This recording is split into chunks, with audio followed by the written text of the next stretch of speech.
We're now joined by Congressman Dutch Ruppersberger, Democrat of Maryland. He's the ranking member of the House Intelligence Committee.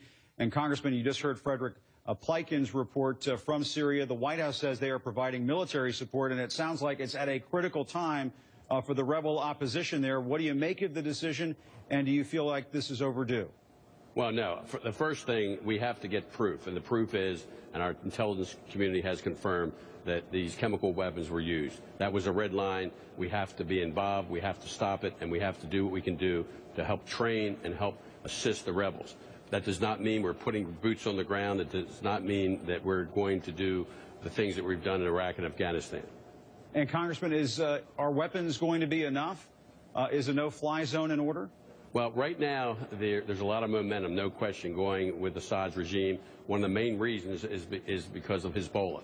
And Hezbollah has troops on the ground, and they have made a difference so far. Now, as far as the no-fly zone, I'm not going to discuss that now because we're evaluating it, but Syria is a lot more sophisticated than what we did in Libya. We are the strongest country in the world. We can coordinate and show leadership with the other countries that are involved. We know that there's a lot of concern from the Arab League and the Arab countries, and they're looking for coordination and leadership, and I think that's what we can provide. We have the best intelligence in the world, and we know how to train people. And, Congressman, let me switch over to the issue of the National Security Agency. As you know, General Alexander, the head of the NSA, has been up on Capitol Hill briefing members of Congress.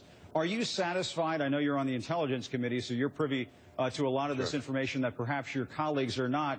But do you get the sense now that your colleagues are feeling more comfortable with the level of information that's being shared? Well, the most important thing that we can do, and Chairman Mike Rogers and I are talking to Alexander today, said we're going to try to give as much information to the public and to our members of Congress so they know why we're doing what we do. We're not breaking any laws. We're following the law. We're doing everything pursuant to a law passed by Congress. But it's a dangerous world out there. The cyber world is dangerous. And we know if we're going to stop terrorists, if we're going to protect our country, we have to use unique resources in the cyber realm. So when the news information came out, of course, most people who aren't aware are thinking, my gosh, the government's listening to me. That's not the case.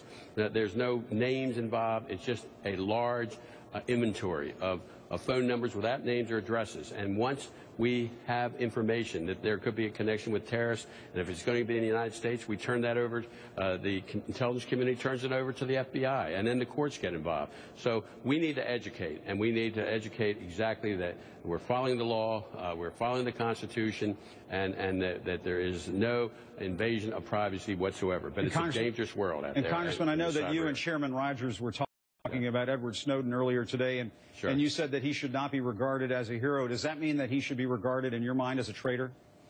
Well, I'm not going to say what I would really like to say, because what he has done to his country. Because I think that he's done a terrible thing. He's put lives at risk not only now but in the future.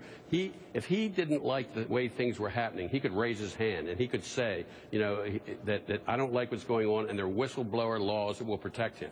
But what did he do? He goes to China, who we know that China has been cyber attacking us and stealing a lot of information from our businesses. It's cost us close to $400 billion, and yet he is over working with China, hiding in China, and I just don't have a lot of respect for what he did and how he did it, but the investigation is continuing to go on to see whether we can bring him back and hopefully bring him to justice. He broke the law, and when you break the law in our country, you need to be held accountable. But he needs to be proven guilty beyond a reasonable doubt, and that's part of our system. All right, Congressman Ruppersberger, thank you very much for your time during this very busy time. We appreciate it. Up next.